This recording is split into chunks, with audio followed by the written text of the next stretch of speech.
আমাদের নেতৃবৃন্দ কোথাও গিয়া ভাইয়ের সাথে ছবি, ভাইয়ের সাথে সম্পর্ক আছে, ছবি আছে, এগুলো নিয়ে যেমন কেউ যদি কোথাও কেউ করছে, সাথে সাথে ওর ওইখানে আটকায়া সরাসরি আমার সাথে যোগাযোগ করা যে এই মানে আমারে কেউ যেন কোথাও বিক্রি করতে না।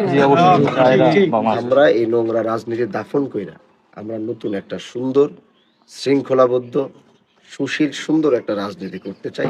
আমরা কিন্তু নতুন ধারার রাজনীতি করতে আসছি, আমরা কিন্তু নোংরা রাজনীতি করতে আসছি।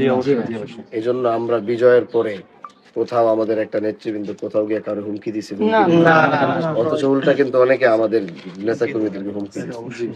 তা আমরা এই নতুন ধারার রাজনীতি করবো দেখেই আমরা কিন্তু একটা মানুষকে, আমি একদম স্পষ্ট বলছি, যারা আমাদেরকে ভোট দেয় নাই, যারা আমাদের বিরোধিতা করছে, এখন তারাও আমাদের কাছে নিরাপদ, তাই না?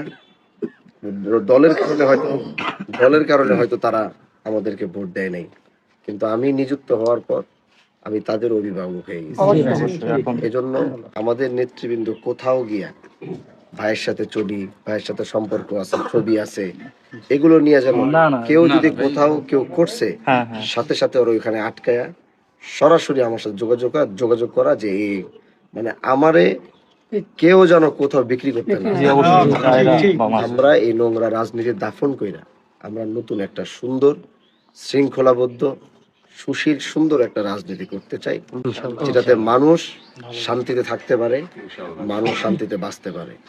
এই হুমকি ধামকি, এই অন্যায় অবিচারী সব কিছু জিরোতে নিয়ে আসতে হবে।